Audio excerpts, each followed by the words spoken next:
کراچی کی سیاست میں وڈیرے کہاں پہ اثر انداز ہیں؟ مطلب یہ بات تو دیکھیں، یہ تو بڑی ڈفرینٹ سی بات ہے. کراچی میں مطلب ٹھیک ہے وڈیروں کی رہائشیں ہیں، بنگلے ہیں، وہ یہاں رہتے ہیں، گھومتے پھرتے کھاتے پیتے ہیں، اپنے کچے میں تو نہیں رہتے وہ، کیونکہ وہاں کچھ ہے ہی نہیں، سارے یہی رہتے ہیں. لیکن کراچی کی سیاست پہ یہ وڈیرے کہاں پہ اثر انداز ہیں؟ آپ دیکھیں نا، صوبائی اسمبلی ہے، صوبائی اسمبلی میں میجورٹی کس کی ہے؟ پیپلز پارٹی ہے نا. اب یہ فارم 47 کی شکل میں ان کو مسلط کر دیا گیا ہے.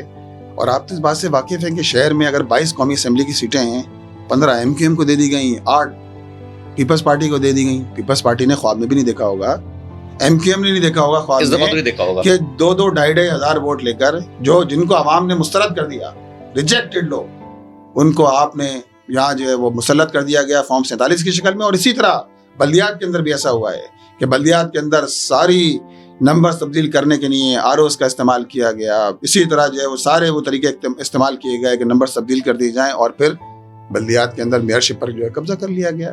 تو یہی وہ طریقہ ہے کہ یہ بات جو لوگ کرتے ہیں جمہوریت صبح شام ڈیموکریسی کی بات کرتے ہیں، ان کی جمہوریت یہ ہے قبضہ کرو.